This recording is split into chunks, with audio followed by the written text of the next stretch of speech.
Movies centering around AI aren't necessarily anything new, but there does feel like we're seeing more of them releasing frequently, right?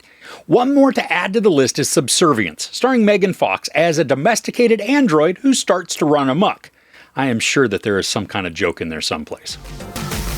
A struggling father buys a domestic AI to help run the household, but the situation soon turns deadly when the lifelike robot develops an obsessive attachment to her new owner. So, to skip to the chase on this one, while I was watching, I kept getting this nagging feeling like I'd seen this movie before. I mean, yeah, it borrows items from different movies involving androids and how they can either go off the rails or begin to develop attachments to their human counterparts. I mean, think Ex Machina, even iRobot. But as I was reaching the end of the story, it hit me. This is simply a more adult and sultry version of the film Megan. Funny enough, starring Megan Fox. Now, the premise is simple enough. I mean, a man's wife gets sick, so to help care for his small kids while he works, the dude invests in an android that's enabled with AI. Turns out that the version he chooses is one of the manufacturer's most advanced units. And of course, though, it's extremely fit and oozing sensuality. Now, Megan Fox is kind of perfect for the role. She has a cold and calculated look to her eyes, along with a slightly vacant expression. She's got the stiff and non-human persona down, creating a somewhat unsettling character who looks and then moves like a person, but is filled with all sorts of electronics instead of viscera. Now, the dude who plays the husband is Michele Morrone, and he apparently was in those Netflix 365 Days movies, which I think I was fortunate enough just to avoid. So here, though, he's gruff, overwhelmed by the home tasks as well as his work responsibilities and stresses. Now, I don't think what he has to deal with is overly strenuous, but for the plot, he has to feel exasperated and unable to do the fun things that he wants, like working on his project car or going to the bar with his buddies. Now, I don't think the film was trying to hide the fact that this is going to turn into a sort of fatal attraction scenario, where the dude will begin to fall for his hot robot, and then after checking her fluids, he gets all twisted up in a strange and disturbing triangle of himself, his wife, and their robot.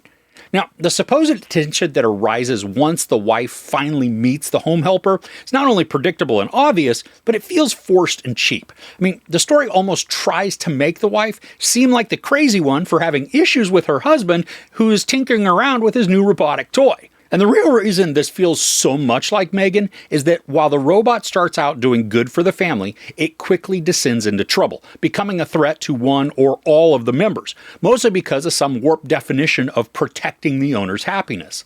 And then, once some autonomy is achieved, the robot then malfunctions, which leads to dangerous outcomes for a bunch of people. I mean, there's even a scene towards the end that's almost identical to Megan, so much so that I could predict what was about to go down beat by beat. Now, it's not like the movie is absolute garbage or a terrible watch. I mean, it's not good, but it's just lacking elements that make you feel for the family and then the potential danger that they face. The husband, he comes across like he's conflicted about messing with the robot, but from how it comes across in the timeline, his wife has only been sick for maybe a couple of days. So really, he's just a horny dirtbag who can't help but sample the wares of the new family machine. And we also were shown how careless and slovenly the dude is. I mean, he just drops things on the floor for his wife and then his android to pick up. I mean, it just put a bad taste in my mouth for the guy, even though we're also shown sequences of him trying to do honorable things, which are meant to be redemptive in our eyes. Now, something that the film does very well is with some of the editing. Now, because Fox is a robot, she can augment her voice, allowing her to take on the same tone and tenor as anyone or anything. Now, the story then uses this, along with alternating visuals, to show how the visual could be one thing while the auditory is something completely different. Now, I thought it was an effective way in giving us insight into characters' minds as they experience these false sounds. Now, for being only 95 minutes, this felt long. A lot of that is just because it's a dull storyline. I mean, each element, it's telegraphed well before we get any reveals. And while the story does attempt to address the conversation of how an AI workforce can replace the human one, and then the ramifications of that, the examination and even focus are shallow and barely touched on, choosing to use any of that strife or worry as a MacGuffin to create a character conflict. I mean, both could have been effectively accomplished, but the narrative only chose the obvious and simple route. So overall, Subservience is pretty much exactly what you'd expect it to be. A somewhat sexed up sci-fi that never delivers on thrills or tension.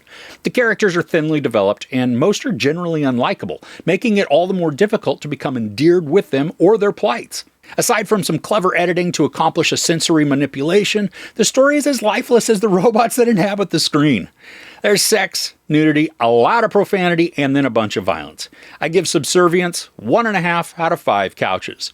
So what's a favorite sci-fi of yours? I mean, I know that is a very broad genre. See if you can choose one or two that maybe you absolutely love.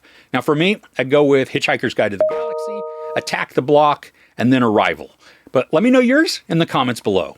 If you enjoyed this review, please give it a like. Also, don't forget to share and subscribe. I'm Chris. This is Movies and Munchies. Thanks for couching with me.